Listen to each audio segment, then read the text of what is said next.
بسم اللہ الرحمن الرحیم۔ حضرت علی رضی اللہ عنہ روایت کرتے ہیں کہ رسول اللہ صلی اللہ علیہ وآلہ وسلم نے فرمایا، مجھ پر جھوٹ باندھنا کسی اور پر جھوٹ باندھنے جیسا نہیں۔ جس نے مجھ پر جان بوجھ کر جھوٹ بولا وہ اپنا ٹھکانہ جہنم میں بنا لے۔ صحیح مسلم حدیث نمبر 4۔ یہ وہ بات ہے جس پر نبی کریم صلی اللہ علیہ وآلہ وسلم نے شدید وعید فرمائی، اور یہ دین میں سب سے خطرناک جرم ہے۔ حضرت ابو امامہ رضی اللہ عنہ روایت کرتے ہیں کہ رسول اللہ صلی اللہ علیہ وآلہ وسلم نے فرمایا، جس شخص نے کسی مسلمان کا حق جھوٹی قسم کے ذریعے لے لیا، اللہ اس پر جہنم واجب کر دیتا ہے اور جنت حرام فرما دیتا ہے۔ صحابہ رضی اللہ عنہ نے عرض کیا، یا رسول اللہ صلی اللہ علیہ وآلہ وسلم، اگر وہ چیز معمولی ہو تو آپ صلی اللہ علیہ وآلہ وسلم نے فرمایا، اگرچہ مسواک کی ایک ٹہنی ہی کیوں نہ ہو۔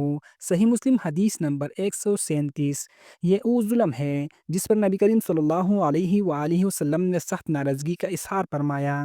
حضرت ابو ہریرہ رضی اللہ عنہ روایت کرتے ہیں، رسول اللہ صلی اللہ علیہ وآلہ وسلم نے فرمایا، جب تم کسی کو مسجد میں خرید و فروخت کرتے دیکھو تو کہو، اللہ تمہاری تجارت میں نفع نہ دے۔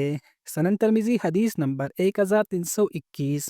مسجد کو دنیاوی آوازوں اور معاملات سے بھر دینا نبی کریم صلی اللہ علیہ وآلہ وسلم کو سخت ناپسند تھا، اور آپ صلی اللہ علیہ وآلہ وسلم نے اس پر ناراضگی ظاہر فرمائی۔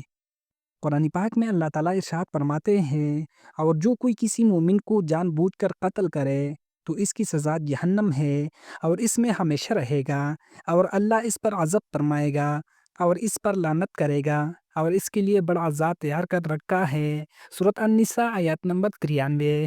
اس آیت کے پورے ترجمے سے واضح ہوتا ہے کہ ظلم، جھوٹ اور حقوق تلفی اللہ کے عذاب کو دعوت دیتے ہیں، اور یہی وہ اعمال ہیں جن پر نبی کریم صلی اللہ علیہ وآلہ وسلم بھی سخت ناراض ہوئے۔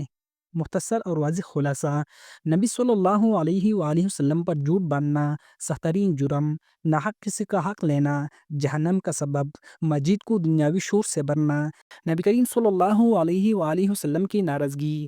کمنٹس میں لکھیں، اے اللہ ہمیں ان اعمال سے بچا جن پر تیرے نبی صلی اللہ علیہ وآلہ وسلم ناراض ہوئے۔ آمین۔ ویڈیو کو شیئر کریں